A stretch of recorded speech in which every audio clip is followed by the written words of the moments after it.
हरिओम। पूज्य गुरुदेव सत्संग में बड़े ही प्रेम से समझाते हैं कि कुछ लोग बोलते हैं कि हम भगवान कृपा तो हम गुरु के पास क्यों जाएं? जब गुरु नहीं होंगे तो भक्त नहीं होगा, भक्त नहीं होगा तो भगवान कृपा किस पर करेंगे?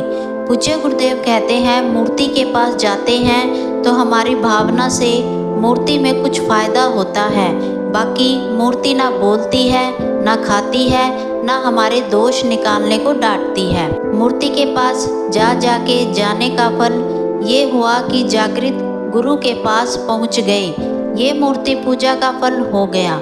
पूज्य गुरुदेव कहते हैं तीर्थ नहाए एक फल, संत मिले फल चार, सदगुरु मिले अनंत फल। मूर्ति में तीर्थ में जाते हैं तो अपनी भावना से फल होता है, अगर संत के पास जाते हैं तो अपनी भावना में संत का संकल्प, संत की दृष्टि, संत के श्वासोश्वास, संत को छू कर आने वाली हवा, ये सब हमको तेजी से उन्नत करते हैं। पूज्य गुरुदेव कहते हैं इसलिए संत की शरण जाने वाला साक्षात्कार तक पहुंच जाता है। पूज्य गुरुदेव कहते हैं मूर्ति पूजा वालों को धन्यवाद है, ठीक है, शाबाश है, इसलिए सदगुरु के द्वार पर जो जाते हैं समझो मूर्ति पूजा का फल उनको सदगुरु का सानिध्य मिल जाता है, और सदगुरु का सानिध्य मिला तो सदगुरु की आज्ञा, सदगुरु के ज्ञान में थोड़ा लगकर सुख और दुख को सपना माने और अपने परमात्मा को अपना जानकर मुक्त आत्मा हो जाएं। पूज्य गुरुदेव बताते हैं कि जीव का अंतिम लक्ष्य परमात्मा से मिलन है। सभी धर्म, शास्त्र और संत यही बताते हैं कि मानव जीवन का मुख्य उद्देश्य परमात्मा का साक्षात्कार है। हम जन्म मरण के चक्र में बार बार फंसते रहते हैं। इस संसार में भोग, पैसा, परिवार, मान सम्मान, ये सब अस्थायी है। इन सब से ऊपर आत्मिक शांति और मुक्त अव्यवस्था है और मुक्त अवस्था है। सदगुरु वही दिव्य शक्ति है जो हमें इस अंतिम मंजिल तक पहुंचाती है। पूज्य गुरुदेव कहते हैं अज्ञान और भ्रम को दूर करने वाला। जब बच्चा जन्म लेता है तो उसे बोलना, चलना, पढ़ना सब सिखाया जाता है। उसी प्रकार आत्मा भी परम सत्य को नहीं जानती। अनेक मत, मार्ग और पंथ होते हैं जिनमें उलझकर मनुष्य भटकता रहता है। सदगुरु हमें सही ज्ञान देकर मन और बुद्धि के अंधकार को मिटाते हैं। पूज्य गुरुदेव कहते हैं सही दिशा में मार्गदर्शन। संसार में सुख, दुख, कामना, मोह, लोभ, क्रोध, इन सब में हम फंसे रहते हैं। यदि कोई अनुभवी नाविक न हो तो नाव समुद्र में डूब जाती है। पूज्य गुरुदेव कहते हैं सदगुरु वह अनुभवी नाविक है जो आत्मा की नाव को भवसागर पार कराते हैं। पूज्य गुरुदेव कहते हैं कर्म और संस्कारों का शुद्धिकरण। प्रत्येक आत्मा पिछले जन्मों के अनेक संस्कार और कर्म लेकर आती है। ये संस्कार हमारे विचार, व्यवहार और निर्णयों को प्रभावित करते हैं। सदगुरु अपनी कृपा और दिव्य शक्ति से इन संकल्पों को धीरे धीरे नष्ट करते हैं। इससे आत्मा हल्की और स्वतंत्र होती है।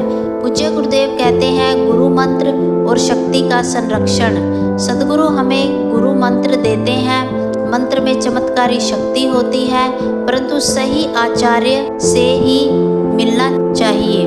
पूज्य गुरुदेव कहते हैं गुरु की कृपा से यह मंत्र जागृत होता है और साधक की रक्षा करता है। सदगुरु का एक अदृश्य कवच प्रदान करते हैं। सदगुरु एक अदृश्य कवच प्रदान करते हैं जो हर संकट से बचाते हैं। पूज्य गुरुदेव कहते हैं मन और इंद्रियों का नियंत्रण। मन बहुत चंचल है, इंद्रियां बार बार संसार की ओर खींच ले जाती हैं।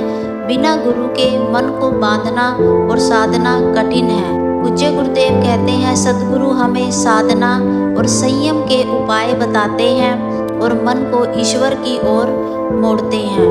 पूज्य गुरुदेव कहते हैं भक्ति और प्रेम का वास्तविक अनुभव केवल गीत गाना या फूल चढ़ाना ही भक्ति नहीं है। भक्ति का सच्चा स्वरूप अपने आप को परमात्मा में अर्पित कर देना है।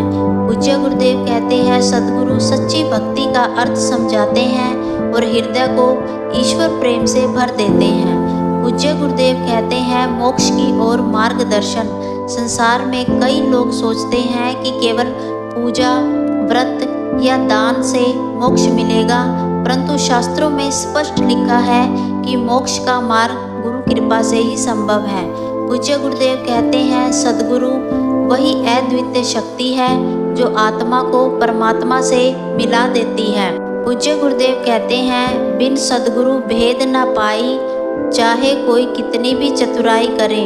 सद्गुरु ही वह मार्गदर्शक है जो आत्मा को संसार रूपी भंवर से निकालकर प्रभु चरणों में पहुंचाते हैं।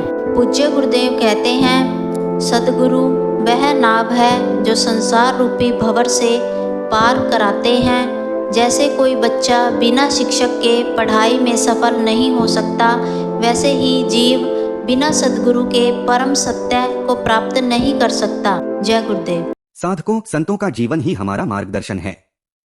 जब घर में संत श्री आशाराम जी बापू की तस्वीर होती है तो घर में सकारात्मक ऊर्जा, शांति और आनंद अपने आप आ जाता है।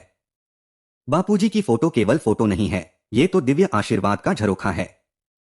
जब हम इसे देखते हैं तो हमें उनका स्नेह, सुरक्षा और आशीर्वाद महसूस होता है। घर में यह फोटो लगाने से वातावरण पवित्र होता है, मन शांत होता है और साधना में एक नया उत्साह आता है। कई साधकों ने अनुभव किया कि उनके जीवन की परेशानियां धीरे धीरे खत्म होने लगी।